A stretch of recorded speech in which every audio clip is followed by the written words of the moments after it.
नमस्कार दोस्तों, मेरे चैनल ईश्वर भक्ति में आप सभी का स्वागत है। आज हम सुनेंगे सोमवार व्रत कथा। एक साहूकार बहुत धनवान था। उसको धन आदि किसी बात की कोई कमी नहीं थी, परंतु पुत्र न होने के कारण वह अत्यंत दुखी था। वह इसी चिंता में रात दिन रहता था और इसलिए वह पुत्र की कामना के लिए सोमवार को शिव जी का व्रत और पूजन किया करता था। सायंकाल को शिव जी के मंदिर में जाकर दीपक जलाया करता था। उसके इस भक्ति भाव को देखकर एक समय श्री पार्वती जी ने शिव जी महाराज से कहा, हे महाराज, यह साहूकार आपका अनन्य भक्त है और सदैव आपका व्रत और पूजन बड़ी श्रद्धा से करता है, अतः इसकी मनोकामना पूर्ण करनी चाहिए। शिव जी ने कहा, पार्वती जी, यह संसार कर्म अक्षेत्र है। जैसे किसान खेत में जैसा बीज बोता है वैसा ही फल काटता है, उसी तरह इस संसार में जो जैसा कर्म करते हैं वैसा ही फल भोगते हैं। पार्वती जी ने अत्यंत आग्रह से कहा, महाराज, जब यह आपका ऐसा भक्त है और यदि इसको किसी प्रकार का दुख है तो उसको अवश्य दूर करना चाहिए, क्योंकि आप तो सदैव अपने भक्तों पर दया करते हैं, उनके दुखों को दूर करते हैं। यदि आप ऐसा नहीं करेंगे तो मनुष्य क्यों आपकी सेवा व्रत पूजन करेंगे। पार्वती जी का ऐसा आग्रह देख शिव जी महाराज प्रसन्न होकर कहने लगे, हे पार्वती, इसके कोई पुत्र नहीं है। इसी पुत्र चिंता से यह बहुत दुखी रहता है। इसके भाग्य में पुत्र न होने पर भी मैं इसको पुत्र की प्राप्ति का वर देता हूँ, परंतु वह पुत्र केवल 12 वर्ष तक ही जीवित रहेगा। इसके पश्चात वह मृत्यु को प्राप्त होगा। इससे अधिक मैं और कुछ इसके लिए नहीं कर सकता। यह सब बात साहूकार सुन रहा था। इससे उसको न कोई प्रसन्नता हुई न कोई दुख हुआ। वह पूर्व व्रत वैसे ही शिवजी महाराज का सोमवार का व्रत और पूजन करता रहा। कुछ समय व्यतीत हो जाने पर साहूकार की स्त्री गर्भवती हुई। 10वें महीने उसके गर्भ से अति सुंदर पुत्र की प्राप्ति हुई। साहूकार के घर में बहुत खुशी मनाई गई, परंतु साहूकार ने उसको केवल 12 वर्ष की आयु जानकर अधिक प्रसन्नता प्रकट नहीं की और न ही किसी को भेद बताया। जब वह 9 वर्ष का हो गया तो उस बालक की माता ने उसके पिता से उसके विवाह आदि के लिए कहा, परंतु वह साहूकार कहने लगा, मैं अभी इसका विवाह नहीं करूँगा और काशी जी पढ़ने के लिए भेजूँगा। फिर उस साहूकार ने अपने साले को बुलाया, उसको बहुत सा धन देकर कहा, तुम इस बालक को काशी जी पढ़ने के लिए ले जाओ और रास्ते में जिस जगह भी जाओ वहाँ यज्ञ करते, दान करते और ब्राह्मणों को भोजन कराते जाओ। इस प्रकार वह दोनों मामा भांजे सब जगह यज्ञ करते और ब्राह्मणों को भोजन कराते जा रहे थे। रास्ते में उनको एक शहर पड़ा।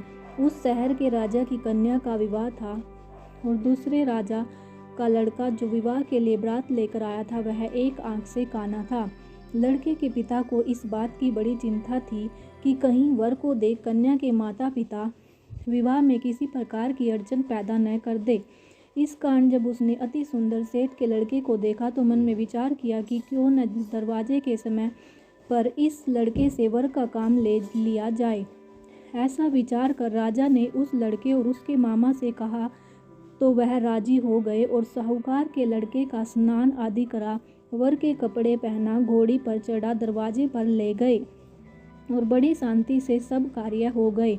अब वर के पिता ने सोचा, यदि विवाह कार्य भी इसी लड़के से करा लिया जाए तो क्या बुराई है।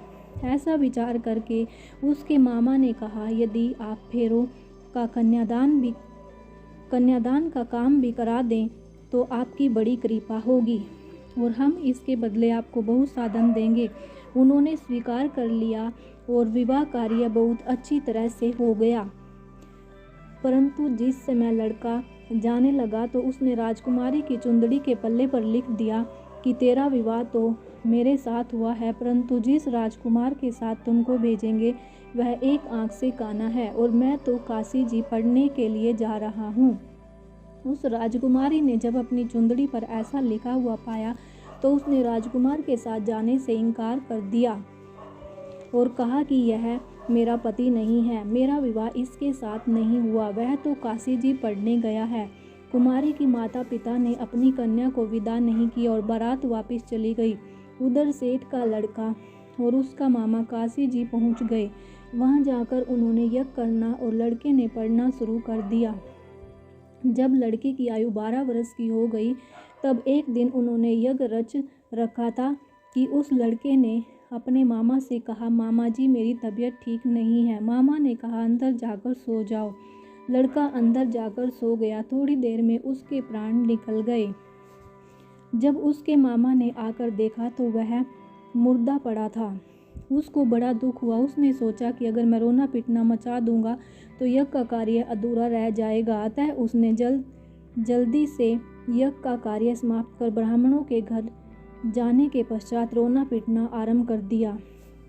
संयोगवश उस समय शिवजी महाराज और पार्वती जी उधर से जा रहे थे। जब उन्होंने जोर जोर से रोने पीटने की आवाज़ सुनी तो पार्वती जी शिवजी को आग्रह करके उसके पास ले गई और सुंदर लड़के को मरा हुआ देखकर कहने लगी, महाराज यह तो उसी सेठ का लड़का है जो आपके वरदान से पैदा हुआ था। शिवजी ने कहा कि पार्वती जी इसकी आयु इतनी ही थी सो भोग चुका। पार्वती जी ने कहा, महाराज कृपा करके इस बालक को और आयु दो, नहीं तो इसके माता पिता तड़प तड़प कर मर जाएंगे। पार्वती जी के इस प्रकार बार बार आग्रह करने पर शिवजी ने उसको वरदान दिया और शिवजी महाराज की कृपा से लड़का जीवित हो गया। शिव पार्वती कैलाश चले गए। तब वह लड़का और उसका मामा उसी प्रकार यज्ञ कराते हुए अपने घर की तरफ चल पड़े। रास्ते में उसी शहर में आए जहाँ पर उस लड़के का विवाह हुआ था। वहाँ पर आकर जब उन्होंने यज्ञ आरंभ कर दिया तो उस लड़के के ससुर ने उसको पहचान लिया और अपने महल में लाकर उसकी बड़ी खातिर की। साथ ही बहुत सारा धन और दासियों सहित बड़े आदर सत्कार के साथ अपनी लड़की और जमाई को विदा किया। जब वह अपने शहर के निकट आए तो उसके मामा ने कहा कि पहले मैं तुम्हारे घर जाकर खबर कर आता हूँ। उस समय उसके माता पिता अपने घर की छत पर बैठे हुए थे और उन्होंने यह प्रण कर रखा था, यदि हमारा पुत्र सकुशल घर आया तो राजी खुशी नीचे आ जाएंगे, नहीं तो छत से गिरकर अपने प्राण दे देंगे।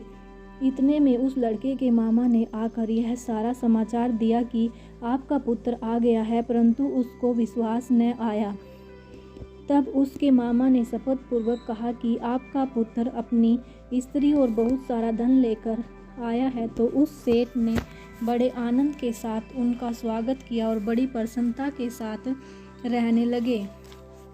इसी प्रकार जो कोई भी सोमवार का व्रत धारण करता है अथवा इस कथा को पढ़ता या सुनता है, उसके दुख दूर होकर उसकी समस्त मनोकामनाएं पूर्ण होती हैं। इससे लोक में नाना के सुख भोग कर अंत में सदाशिव के लोक की प्राप्ति हुआ करती है। बोलिए हर हर महादेव।